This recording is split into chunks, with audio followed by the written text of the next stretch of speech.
ازيكم عاملين ايه؟ يا رب تكونوا بخير. النهارده هنكمل مع بعض سلسلة تعلم ال HTML. تمام، هندرس فيها 3 حاجات: ازاي اعمل كومنت، الهيدنج والباراجراف. والهيدنج والباراجراف دول يندرجون تحت مسمى التكست، يعني اللي هو الكلام.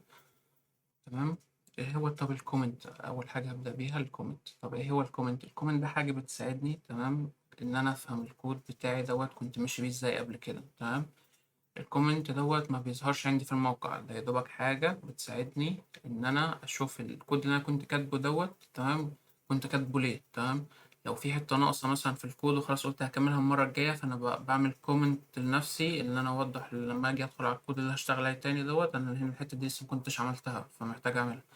لو زميل ليا في الشركة أو في التيم بتاعي هيساعدني في الكود، هيكمل معايا الكود، محتاج أوضح له الكود اللي أنا بكتبه كل حتة مثلا فيه مش مفهومة، تمام، أوضح له الكومنت ليها. لو هسهل له عليه إن هو يفهم الكود بسرعة عشان يشتغل في الكود بسرعة، مش محتاج وقت يفهم الكود ده كان بيعمل إيه والكلام لا، أنا هكتب له كومنت أوضح له إن الكود ده كان بيعمل إيه. ويستحسن الكومنت يكون بسيط مش كبير واو كده في الكلام، لا هو المفيد يعني كده وخلاص. تمام. طب ده فايدة الكومنت. طب الكومنت بيتكتب ازاي؟ على سبيل المثال انا هكتب هنا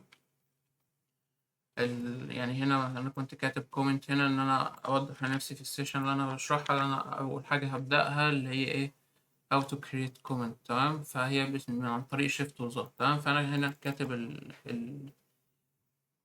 النوت عندي في فيجوال ستوديو. طب ازاي اعمل لها كومنت؟ بعمل شيفت وظبط. تمام. فانا كده عملت شيفت وظبط، فهي اتعملت كومنت ومش هتتشاف في الموقع لو انا حبيت ادخل. تمام.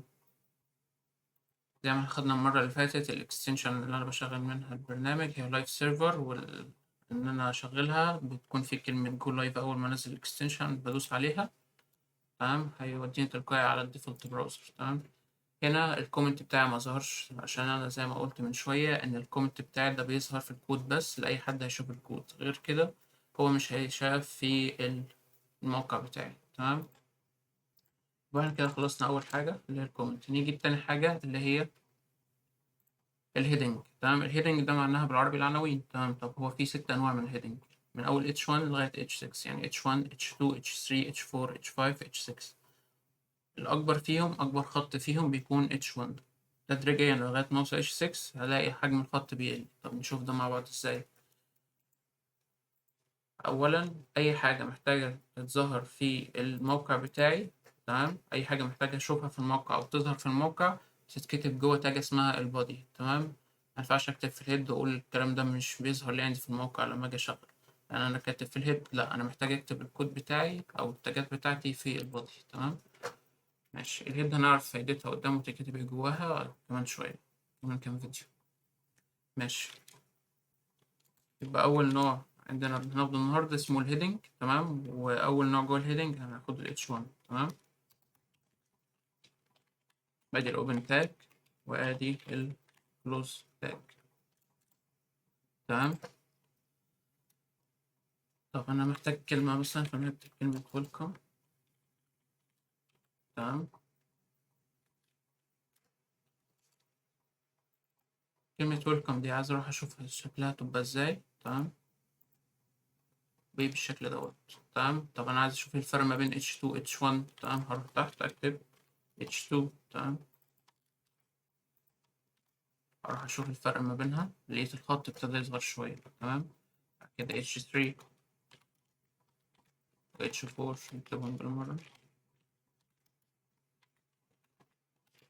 H5 H6.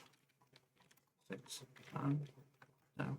اللي هي كل شوية كل ما بوصل تدريجيا ناحية ال H6 الخط بيظهر. تمام. كل ما بوصل لل H6 الخط بيظهر. يبقى أكبر حاجة عندي في الهيدنج ال H1، أصغر حاجة عندي ال H6. طب إيه فايدتهم؟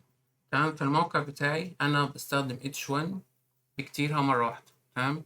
مش في الموقع، عفوا، يعني الصفحة بتاعتي. تمام. الموقع ممكن يكون لي أكتر من صفحة، فأنا في الصفحة بتاعتي الموقع في الصفحة الواحدة بستخدم H1 يا دوبك مرة واحدة. ليه؟ أديك مثال. تمام. ده مثلا تمبلت جاهز. تمام. أنا هنا لقيت إن ده عنوان كبير، تمام، في الموقع. تمام. اللي هنا ده حاجة اسمها باراجراف هندرسها كمان دقيقتين. تمام. لقيت هنا ده برضو عنوان فرعي. تمام. لقيت إن ده عنوان فرعي، عنوان فرعي، عنوان فرعي، عنوان فرعي، وهكذا. ملقتش بنفس الخط دوت غير مرة واحدة في الموقع، وهتلاقوا أكتر من تمبلت وأكتر من موقع ماشي بالسيستم دوت. تمام. فبكده تمام، هي نصيحة. تمام. إن أنا H1 بالكتير أستخدمها في الموقع بتاعي أو في الصفحة بتاعتي الواحدة. H1 أستخدمها مرة واحدة. تمام. طب H2 H3 H2 H3 أستخدمهم أكتر من مرة عادي زي ما احنا شايفين هنا، لأن H2 H3 خاصين بالعناوين الفرعية. أدي عنوان فرعي، عنوان فرعي، عنوان فرعي، عنوان فرعي. إن أنا هيكون عندي في الصفحة بتاعتي أكتر من عنوان فرعي عادي. تمام. فأنا هضطر أستخدم أكتر من H2 وأكتر من H3. تمام. لكن H4 و H5 و H6 احنا مش بنحبذهم، أو عن نفسي مش بحب أحبذهم ككتابة. تمام. هي بس المعرفة إن في 6 أنواع. بعد كده بنيجي ندرس حاجة اسمها الباراجراف. الباراجراف دوت اللي هو إيه؟ أي باراجراف عندك تكتبه في الموقع زي إيه احنا لسه شايفين في التمبلت. تمام. زي ده السطرين دول باراجراف بيكون بالنوع الخط دوت اللي هو الخط كده يكون صغير خالص يعتبر. تمام. لأن ده يعتبر عن باراجراف. ده باراجراف، ده باراجراف. يبقى أي كلام أنا محتاج أكتبه كتير، تمام، ده بيندرج تحت تاجة الباراجراف. ده أفضل تاجة يعني ليه. تمام. مش نرجع لفيجوال ستوديو. أنا مش محتاج دوت، مش محتاج غير H1. تمام. فأنا عايز أعمل دول كومنت حاليا. تمام. نعمل شيفت وظبط. بعد كده إيه هي تاجة الباراجراف؟ أول حرف من تاجة الباراجراف، عفوا، أول حرف من كلمة باراجراف هو البي. تمام. فأنا هكتب بي، ودي تبقى التاجة بتاعة الباراجراف. يبقى كده التاجة بتاعة الباراجراف هي أول حرف من كلمة باراجراف. تمام. وأنا هنا مثلا عايز أكتب جملة، ما أنا دلوقتي مفيش في بالي جملة. تمام. فأنت في حاجة فيجوال ستوديو بتسهل الكلام دوت اسمها لوريم. تمام. لوريم ديت بتديك جملة عشوائية أو افتراضية كده، هي مثبتة بالشكل دوت، فأول ما هدوس عليها هيجيب لي الجملة العشوائية دي. تمام. فأنا هروح أرجع للموقع بتاعي هلاقيه إن هو اتكتبت الجملة وبنفس الشكل اللي هو أنا لسه موريهولكم في التمبلت. تمام. بيكون خط صغير كده بيوضح إن ده باراجراف. ماشي. يبقى احنا كده فهمنا ازاي استخدم الكومنت او ايه فايدة الكومنت. تمام. امتى استخدم ال H1 وال H2 وال H3 وال H4 وال H5 وال H6 وامتى ما استخدمهمش. ايه فايدة الباراجراف؟ ان هو ده الفقرات بتاعة الموقع بتاعي، او لكل مثلا حتة في الموقع بتاعي انا محتاج ليها عنوان فرعي وباراجراف، فانا بستخدم التاجة بتاعة الباراجراف زي كده. لو انا حابب اعمل اكتر من فقرة او اكتر من سيكشن، انا مثلا السيكشن دوت. تمام.